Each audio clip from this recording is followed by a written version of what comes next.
10절까지의 그 내용을 구체적으로 설명해 놓은 본문이라고 할 수 있습니다. 에베소서 5장 8절에서 10절 말씀 제가 한번 읽어 드릴게요. 너희가 전에는 어둠이더니 이제는 주 안에서 빛이라. 빛의 자녀들처럼 행하라. 빛의 열매는 모든 착함과 의로움과 진실함에 있느니라. 주를 기쁘시게 할 것이 무엇인가 시험하여 보라. 라는 이 에베소서 5장 8절에서 10절까지의 말씀을 오늘 5장 15절에서 21절까지를 통해서 구체적으로 우리에게 설명해 주고 있는 내용입니다. 바울은 에베소 교회가 그 시대의 큰 대도시 속에서 각종 우상의 위험과 민족들에게서 오는 이질감 등으로 어려움을 겪고 있는 것을 알고 있었습니다. 그러나 이제 그리스도 십자가 아래에서 한몸된 교회로 세상의 어둠 속에서 빛으로 살아가라고 지금 에베소서 5장을 통해서 말하고 있는 것입니다. 그리고 바울은 이런 교회를 향해서 빛의 자녀들이라고 말하고 있는 것이죠. 교회가 빛의 자녀가 되는 이유는 빛 대신 하나님께서 예수님을 통해서 끊임없이 그 빛을 교회와 성도들에게 비추어주고 계시기 때문입니다. 그래서 에베소라는 큰 도시 안에 여러 가지 문제들이 많았고 그 사는 것 자체가 어둠이었지만 그 속에 있는 작디 작은 에베소 교회가 있는 것 자체가 어둠 속에 빛이 존재하는 것이라고 말해주고 있는 것입니다. 여러분, 우리도 사실은 마찬가지일 것입니다. 이 거대한 세상 속에서 점점 믿음이 사라져버리는 세상, 점점 하나님이 없는 것처럼 세상이 진행되는 이런 순간 속에 살아가면서 하나님이 우리를 교회와 성도로 부르셨어요. 그것은 이 어둠 속에 빛으로 부르신 것입니다. 여러분, 그걸 믿으십니까? 안 믿는 것 같은데요. 믿으십니까? 아멘. 예, 우리 옆에 분들에게 그렇게 한번 고백할까요? 당신은 빛의 자녀입니다. 네, 예, 잘하시네요. 예, 당신은 빛의 자녀입니다. 또 당신은 빛의 자녀입니다. 다음에 나오는 것은 우리는 빛의 자녀입니다. 라고 말할 수 있는 것입니다. 맞습니다. 시킬 겁니다. 옆에 분들에게 우리는 빛의 자녀입니다. 이렇게 또 고백할까요? 네, 우리는 빛의 자녀입니다. 당신은 빛의 자녀입니다. 맞습니다. 그래서 우리는 우리 자체에서 빛이 나는 게 아니에요. 하나님께서 예수 그리스도를 통해 우리에게 빛을 비춰주고 계시고 우리는 그 예수 그리스도로 말미암아 하나님의 빛을 반사하고 있는 것이죠. 우리 자체에서 빛이 나는 게 아니에요. 좋은 화장품을 발랐다고 빛이 나는 게 아니고 좋은 밥을 먹었다고 빛이 나는 것이 아니라 예수 그리스도의 그 영광의 빛이 우리에게 비춰져서 우리는 거룩한 빛의 자녀들이 된 것입니다. 그렇다면 여러분, 어떻게 어둠 속에서 우리는 빛으로 살아갈 수 있겠습니까? 여러분, 15절을 한번 보실까요? 15절을 보면 그런즉 너희가 어떻게 행할지를 자세히 주의하여 지혜 없는 자같이 하지 말고 오직 지혜 있는 자같이 하여라고 이야기합니다. 여러분, 본문을 좀 자세히 읽다 보면 이렇게 해석할 수 있습니다. 지혜 있는 자는 자세히 주의한다 라고 요약할 수 있는 것이죠. 여러분, 여기서 자세히 주의한다라는 말은 속단하지 않는 것입니다. 다시 말해서 깊이 생각하고 관찰하다라는 의미가 있는 것입니다. 그렇기 때문에 어둠에서 빛의 자녀들처럼 살기 위해서는 깊이 생각하고 또 깊이 관찰해서 속단하지 말고 좀 진지하게 이 세상을 살아가야 되는 것입니다. 그러면 여러분, 무엇을 관찰하고 무엇을 깊이 생각해야 할까요? 그게 바로 16절과 17절에 나오는 건데 제가 한번 읽어드릴게요. 세월을 아끼라, 때가 악하니라. 그러므로 어리석은 자가 되지 말고 오직 주의 뜻이 무엇인가 이해하라. 여러분, 16절과 17절을 통해서 우리가 깊이 생각하고 관찰해야 하는 것이 때라는 것임을 우리가 알 수 있습니다. 이 때라는 이 단어는 시대라고 번역할 수 있는 것이죠. 우리가 하나님의 뜻이 무엇인지 이해하기 위해서는 우리가 지금 살아가고 있는 이 시대, 지금 내가 살아가고 있는 현실을 분명하게 직시하고 관찰하며 생각해야 한다라고 이야기하고 있는 것입니다. 그런데 지금 우리에게 주어진 이 시대가 어떻다는 것이죠? 악하다는 것입니다. 이 땅을 살아가는 모든 빛의 자녀들은 빛으로 부르심을 받았습니다. 그리고 그 다음에 어둠 속으로 보내심을 받은 자들입니다. 그러니까 우리가 빛의 자녀라면 우리가 사는 이 시대는 어둠이고 그 가운데 내가 살고 있다는 것을 여러분 인정하셔야 하는 것이죠. 여러분, 에베소 성도들이 살았던 시대의 악은 에베소 정중앙에 있었던 아데미 여신의 신전이었습니다. 에베소라는 도시가 굉장히 큽니다. 여러분, 나중에 여러분께서 좀 기회가 된다면 그런 것들을 한번 돌아보셔도 좋습니다. 에베소라는 지역은 아직도 많이 발굴되어서 여러 가지로 보존되어 있습니다. 저도 한번 가본 적이 있는데 여러분, 거기 가보면 그 큰 도시에 지금은 다 이렇게 쓰러져 있지만 기둥이 좀 남아 있거든요. 거기 보면 그 도시의 정중앙에 아데미 여신의 신전이 있어요.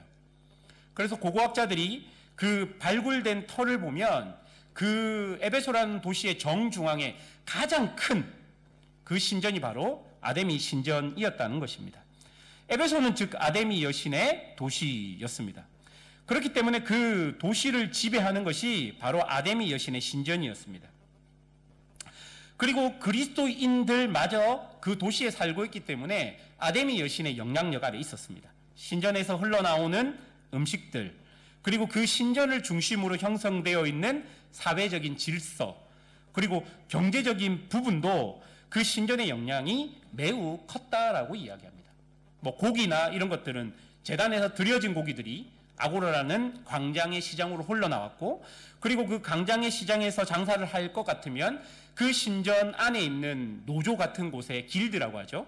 거기에 이렇게 소속이 되어야지만 경제 활동도 할 수 있었다라고 이야기합니다. 또한 아무래도 대도시다 보니까 서로 이민족이 섞여서 살고 있는 도시였습니다. 그런데 여러분, 교회를 구성하고 있는 주 민족이 유대인이었습니다. 이 유대인은 이민족과 섞여서 살 수 없는 태생적인 문제들을 갖고 있었습니다. 유대인들은 이방인들과 같이 식사할 수도 없었고 이들과 종교적인 이유로 섞일 수도 없었습니다. 아무리 내가 예수를 믿고 교회 안에 들어왔지만 율법도 지켜야 하고 할례받지 않은 이방인과 한 몸이 될 수 없다는 실질적인 그런 문제가 에베소 교회 안에도 여전히 존재했습니다. 그래서 교회 안에서 그런 다툼과 싸움들이 많이 있었어요. 내가 어떻게 이방인과 같이 밥을 먹어? 내가 어떻게 이방인과 한 가족이라고 말할 수 있어? 한 몸이라고 말할 수 있어? 이런 문제가 실질적으로 에베소 교회 안에 넘쳐났다라는 것이죠. 그런 시대의 악함 속에서 이런 하나님의 백성들이 살았습니다. 여러분, 사실 모든 시대가 비슷합니다. 아담이 하나님으로부터 지음을 받은 이후로 지금까지 시대마다 여러분 보시면 창세기부터 여러분 모든 시대를 보십시오. 하나님의 백성이 있었고 하나님의 백성을 둘러싸고 있는 악한 시대가 존재했습니다. 아담에게도 그런 악한 시대는 있었고 가인과 아벨에게도 그런 악한 시대도 있었습니다. 노아에게도 있었고요, 아브라함에게도 있었고 이삭에게도 있었고, 모든 하나님의 백성이 살아가는 시대 속에는 악한 시대가 그 하나님의 백성을 감싸고 있었던 것입니다. 이렇게 하나님의 백성들은 언약의 백성으로 그 악함 가운데 빛으로 살아야 됐던 것이 사명이었던 것이죠. 여러분, 지금도 마찬가지죠. 우리 모두는 하나님이 세상의 주인이라고 고백합니다. 그런데 여러분, 우리가 살아가고 있는 시대는 돈이 세상의 주인 같이 보이는 이 시대를 살아가고 있는 것이죠. 돈의 영향력 아래서 하나님의 백성으로 살아가고 있다는 것입니다. 또한 여러 가지 시기와 질투, 서로를 혐오하고 배제하며 서로의 조화를 꾀하는 것이 아니라 관계를 파괴하는 그런 시대의 악 속에서 우리가 살아가고 있는 것이죠. 여러분, 이런 현실을 우리는 주의 깊게 보고 관찰하고 생각해야 하는 것입니다. 이런 어둠이 우리에게 과연 어떤 영향을 주는지, 나와 우리 공동체를 어떻게 변형시키고 있는지를 우리가 주의 깊게 살피고 생각해야 된다는 것이죠. 여러분이 생각할 때 우리가 지금 살아가고 있는 이 시대 가운데 도대체 무엇이 가장 크게 나와 우리 교회를 위협하고 있는 것 같습니까? 무엇이 여러분을 가장 많이 하나님이 아닌 세상 쪽으로 변화시키고 있는지를 여러분 유심히 주의 깊게 살피고 관찰하고 생각해 보아야 한다는 것입니다. 여러분 무엇이라고 생각합니까? 무엇이 우리를 계속 변화시키고 있는 것이죠? 악하게, 어떻게 우리를 악하게 그렇게 변화시키고 있는지 살펴보아야 하는 것이죠. 저는 이 설교를 준비하면서 곰곰이 생각해 보았습니다. 무엇이 하나님의 교회를 세상처럼 변화시키고 있는가? 여러분, 요 최근에 제가 계속 깊이 묵상하고 있는 것은 교회 안에서 고난받는 자들이 살아갈 수 없는 현실이 되어 이런 모습들을 되게 고민스럽게 지켜보고 있습니다. 실패한 자들이 교회를 떠나는 것,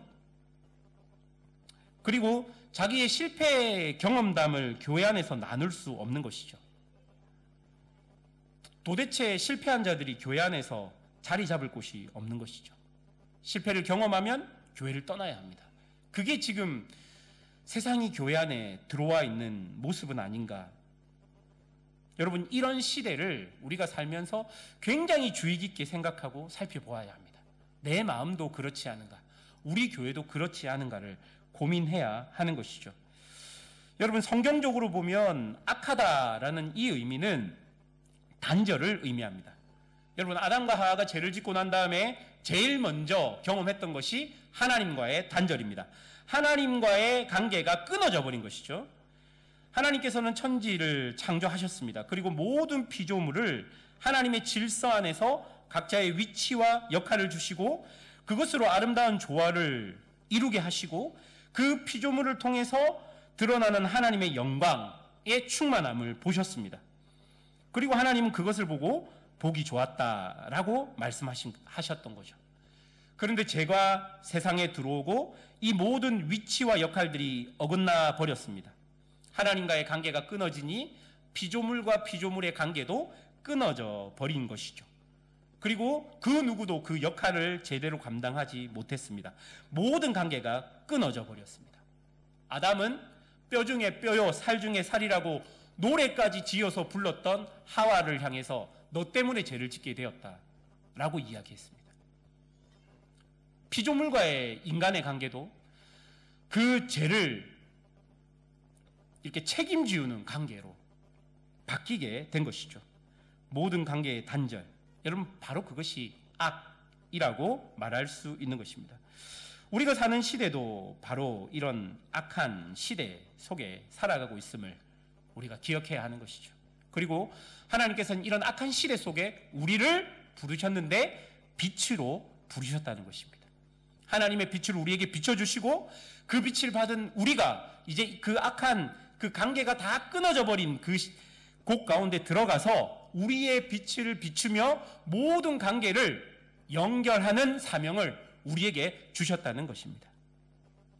그렇기 때문에 여러분, 우리는 이 악한 시대에서 조그라 있는 것이 아니라 하나님께서 나를 보내셨다면 이 시대 속에서 지금 내가 살아가고 있는 이 삶의 현장 속에서 하나님이 나에게 주신 일이 무엇인지를 고민하고 생각해야 되는 것이죠.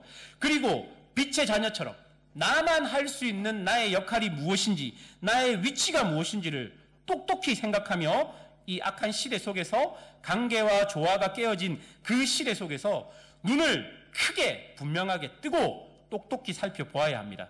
내가 왜 이곳에 있는지, 어떻게 빛으로 살 수 있는지 생각하고 또 생각해야 되는 것이죠. 그리고 여러분, 바울은 이런 시대 속에서 살아가는 교회를 향해서 아주 중요한 교훈을 16절에서 이야기합니다. 여러분, 16절 제일 앞에 보십시오. 세월을 아끼라 라고 말하죠. 빛의 자녀들이 어둠 속을 살아가면서 제일 중요한 교훈이 바로 세월을 아끼는 것입니다. 여러분, 여기서 아끼다라는 이 단어는 구원하다라는 뜻을 가지고 있습니다. 구속하다라는 뜻을 가지고 있고요. 건져내다라는 뜻을 가지고 있습니다. 그리고 이 세월이라는 이 단어는 카이로스라는 단어입니다. 이 카이로스라는 단어는 적절한 때, 결정적인 순간 혹은 기회라는 뜻을 가지고 있는 것이죠. 여러분, 그래서 세월을 아끼라라는 이 말은 기회를 건져내다, 즉 기회를 놓치지 말고 잘 포착하라라는 의미입니다. 여러분, 이때 기회는 17절에 나오는 하나님의 뜻을 성취할 수 있는 기회를 말하는 것입니다. 여러분, 조금 더 구체적으로 이 세월을 아끼라라는 이 말이 무슨 말인지를 살펴보면요, 로마서 8장 19절 이렇게 기록합니다. 피조물이 고대하는 바는 하나님의 아들들이 나타나는 것이니 라고 기록합니다. 무슨 말이냐면요, 인간의 타락으로 시간과 공간 그리고 그것을 채우는 모든 것이 오염되어서 하나님을 영화롭게 하지 못했습니다. 여러분, 이렇게 오염되고 타락된 피조물들은 하나님의 아들이 나타나는 것을 기다리고 있었다라고 이야기합니다. 왜냐하면 하나님의 아들이 나타나면 모든 것이 회복될 수 있기 때문입니다. 그리고 거룩하신 하나님께서는 당신의 아들 예수를 시간과 공간 속으로 보내셨습니다. 그리고 그 시간과 공간을 구원하셨죠. 하나님의 아들 예수께서 시간 속으로 오셔서 그 시간을 구원하셨습니다. 그분은 그분에게 주어진 모든 시간을 하나님의 뜻으로 채웠습니다. 하나님께서 주신 시간을 하나님의 뜻을 성취하는 기회로 만들었던 것이죠. 예수가 살았던 33년의 모든 시간은 하나님의 뜻으로 채워졌습니다. 예수가 시간 속에 와서 그것을 기회로 만든 것입니다. 그러므로 여러분, 우리는 이 예수님을 본받아서 우리가 사는 악한 시대 속에서 어떻게 나에게 주어진 시간, 그 시간을 하나님의 뜻을 성취할 기회로 만들지를 생각하고 고민해야 하는 것입니다. 그리고 여러분, 우리가 이렇게 우리에게 주어진 시간을 하나님의 뜻으로 채우는 것이 어둠 속에서 빛으로 살아가는 것임을 여러분 알아야 하는 것입니다. 그리고 이런 교회와 성도들을 통해 세상은 하나님을 알게 되고 보게 되는 것입니다. 또한 죄로 끊어졌던 관계들이 이어지고 하나님이 원하시는 질서가 다시 세워지게 될 것이며, 이것이 바로 하나님 나라의 확장임을, 그 일을 하나님께서는 교회와 우리를 통해 하고 계시다는 것을 여러분 기억해야 하는 것이죠. 예수가 자기에게 주어진 모든 시간을 하나님의 뜻으로 채웠다. 여러분, 그것이 세월을 아끼다의 뜻이라면 교회와 성도들이 살아야 되는, 세월을 아끼며 살아야 되는 것이 바로 그것이에요. 우리에게 주어진 시간을 하나님의 뜻을 이루는 기회로 만들어야 하는 것이죠. 여러분, 이거는 각자에게 주어진 사명입니다. 엄마에게, 아빠에게, 자녀들에게, 학생에게, 직장인에게, 각자에게 주어진 하나님의 뜻을 우리에게 주어진 그 시간 속에서 어떻게 채우며 나갈 것인지를 고민해야 되는 거예요. 악한 시대 속에서 어떻게 채울 것인가? 내가 어떻게 나에게 주어진 이 시간을 하나님의 시간으로 채울 것인가? 하나님의 뜻으로 채울 것인가? 고민해야 되는 것입니다. 여러분, 그러기 위해서는 우리는 세상 앞에 맞서야 되고, 세상이 어둠이라면 그 어둠 속으로 깊이 들어가서 그 어둠 정중앙에 서야 하는 것입니다. 세상을 대항해야 하고 세상을 반대해야 하는 것입니다. 여러분, 선지자들을 보면 하나님께서 그 멸망하는 나라 정중앙에 하나님의 말씀을 채운 선지자들을 이렇게 세웁니다. 여러분, 하나님께서 에스겔을 부르실 때 에스겔을 하나님이 부르시는 곳으로 보내기 전에 재밌는 장면이 있어요. 하나님께서 환상을 보여주시는데 환상에서 하나님께서 에스겔 입에 뭐를 막 먹이세요. 그래서 에스겔을 막 먹다가 그게 뭔지 보니까 그게 무엇이었냐면 말씀의 두루마리였어요. 하나님께서 에스겔의 입에 말씀을 계속 먹이십니다. 그리고 어떻게 하십니까? 그 바벨론, 포로로 잡혀간 바벨론 정중앙에 에스겔을 세우십니다. 그로 인해서 어떻게 되는 겁니까? 그 바벨론, 그 남유다를 멸망시켰던 바벨론 정중앙에 하나님의 말씀을 먹은 선지자를 세우면서 그곳 가운데 하나님이 있는 것을 사람들에게 보여주신 겁니다. 여러분, 이런 사명을 우리 각자에게 하나님 주신 거예요. 여러분은 그냥 몇 명 중에 한 명으로 부르심을 받은 사람들이 아니라 여러분 한 명 한 명은 귀한 하나님의 선지자로 부름을 받았고 교회로 부름을 받았습니다. 목사인 저뿐만 아니라 직분자인 사람들 뿐만 아니라 유치원에 다니는 아이, 그리고 우리 학생들, 그냥 집에서 살림을 하는 주부, 이 모든 사람들이 그런 각자의 삶에서 말씀을 채운 선지자로 그곳 가운데 서 있는 것이죠. 여러분의 자기 인식이 이런 인식이 되어야 합니다. 나는 아무것도 아니지. 그것도 필요하죠. 우리의 교만한 마음이 있기 때문에 나는 아무것도 아니지라는 마음이 있어야 되지만 어둠 속에 여러분을 보내셨다면 분명히 하나님께서는 여러분의 그 안에 하나님의 말씀으로 채우셔서 그 빛을 여러분에게 비추고 계시는 겁니다. 그래서 여러분, 두려움에 떨기보다는 그 어두움 깊은 곳, 고난의 깊은 곳, 물 깊은 곳, 불 깊은 곳으로 들어가야 되는 거죠. 그렇게 들어가야지만 내가 비친 것을 나도 볼 수 있고 다른 사람들도 볼 수 있는 것입니다. 물 깊은 곳으로 들어가야지 그 물 속에서 누굴 만납니까? 하나님을 만날 수 있는 거예요. 불 깊은 곳으로 들어가야지 그곳 가운데 계신 하나님을 만날 수 있는 것입니다.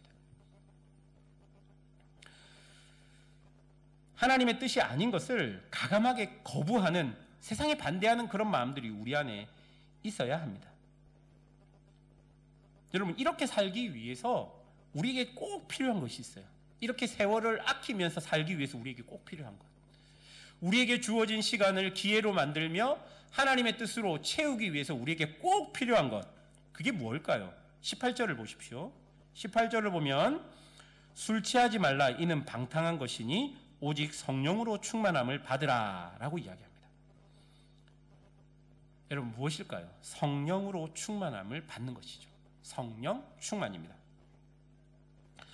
여러분, 성령 충만이 우리를 삶의 곳곳에서 주의 뜻을 이루며 살 수 있도록 인도한다고 말합니다. 왜냐하면 여러분, 성령 충만은 성령님의 지배를 받으면서 살아가는 것이기 때문입니다. 여러분, 이런 성령 충만은 우리의 노력으로 얻을 수 있는 것이 아닙니다. 이것은 은혜입니다. 그 말은 값없이 하나님께서 우리에게 주시는 선물이라는 뜻입니다. 여러분, 사실 우리가 이렇게 많이 이야기를 하면 우리들 마음에 어떤 마음이 생기냐면, 공짜? 값없이 줘? 귀하지 않은 것처럼 여겨질 수 있습니다. 그런데 왜 값없이 주시냐면요, 그 값을 매길 수 없을 정도로 귀하기 때문에 우리에게 값없이 주시는 거예요. 흔해서 주시는 것이 아니라 우리가 도저히 값을 치러서 그 성령 충만을 받을 수 없기 때문에 우리에게 값없이 주시는 거예요. 누가복음 11장 13절에 보면 이렇게 이야기합니다. 너희가 악할지라도 좋은 것을 자식에게 줄 알거든 하물며 너희 하늘 아버지께서 구하는 자에게 성령을 주시지 않겠느냐 하시니라. 사랑하는 여러분, 우리가 이 말씀을 좀 의지해서 성령의 충만을 구해야 합니다. 하나님께서 자녀된 우리에게 분명히 주시겠다고 성경 곳곳을 통해서 약속하고 있는 것이죠. 만약 우리가 성령과 동행하지 못할 때 우리는 악한 세상 속에서 마치 술 취한 것 같이 살아갈 수밖에 없는 것입니다. 성령의 충만함을 받아야지만 나에게 주어진 시간을 하나님의 뜻으로 채울 수 있는 거예요. 그런데 이 성령의 충만함을 받지 못하면 술 취한 사람처럼 방향을 잡지 못하고 방탕하게 왔다 갔다 할 수밖에 없는 거라고 이야기하는 것이죠. 여러분, 여기서 술이라는 것은 성령을 제외한 세상의 모든 것이라고 볼 수 있습니다. 하나님과의 관계, 이웃과의 관계를 깨는 것, 그리고 우리를 어떤 중독으로 이끌어서 하나님이 아닌 세상 속에서 방향을 잡지 못하게 살아가게 만드는 모든 것을 바로 술이라는 이 단어로 함축해 놓은 것이죠. 여러분, 그렇기 때문에 이 술 취하지 말라라는 문장은 사람에 따라서 돈에 취하지 말라, 권력에 취하지 말라 등으로도 해석될 수 있는 것입니다. 하나님과 이웃과의 관계를 파괴하는 모든 것들이 바로 술이라는 것을 기억해야 합니다. 그리고 우리는 그것들로부터 나와서 성령의 충만함을 받아야 하는 것이죠. 여러분이 성령 충만한 사람들의 모습이 어떨까요? 19절과 21절에 보면 이렇게 기록합니다. 시와 찬송과 신령한 노래들로 서로 화답하며 너희의 마음으로 주께 노래하며 찬송하며 범사에 우리 주 예수 그리스도의 이름으로 항상 아버지 하나님께 감사하며 그리스도를 경외함으로 피차 복종하라 라고 이야기하는 것이죠. 여러분, 오늘 본문은 성령 충만을 하나님과의 관계에서 우리가 하나님께 찬양하고 감사하며 경외하는 것을 말하고 있습니다. 또 그것에 더해서 이웃과의 관계에서 서로 화답하며 피차 복종하는 것을 말하고 있는 것이죠. 여러분, 우리가 이 성령 충만을 이해할 때 가장 크게 오해하는 것이 있어요. 그게 뭐냐면요, 어떤 종교적인 황홀감이라고 생각하는 것입니다. 우리 한국 사람들, 특별히 이렇게 신령한 한국 사람들은 성령 충만이라고 봤을 때 어떤 영적인 은사들이라고만 생각할 수 있는 것이죠. 여러분, 분명히 성령께서 우리에게 임재하시면 이런 영적 은사들 혹은 은혜들이 분명히 주어집니다. 그런데 여러분, 그것만 성령 충만이라고 보면 절대 안 되는 것이죠. 큰 오해인 것입니다. 그래서 여러분, 방언이 성령 충만의 유일한 증거가 된다는 말은 성경적으로 맞지 않습니다. 한때 한국 교회에서 그런 말들이 있었죠. 방언을 받아야 성령이 충만하다, 이런 말들이 있었어요. 근데 그건 맞지 않아요. 성령이 충만하다는 것은 그런 영적 은사들로 나올 수 있지만 그거에 포함해서 혹은 그것 말고 하나님과의 관계가 연결되고 이웃과의 관계가 연결되는 것으로 우리에게 표현된다라고 분명히 성경은 이야기합니다. 여러분, 성령 충만함은 하나님의 뜻을 이해하고 빛의 열매를 맺기 위한 것입니다. 하나님의 뜻이 우리의 마음과 생각과 뜻과 가치관과 입술과 몸을 관통하여서 우리 이 전 인격을 지배하는 것, 여러분, 이게 성령 충만이에요.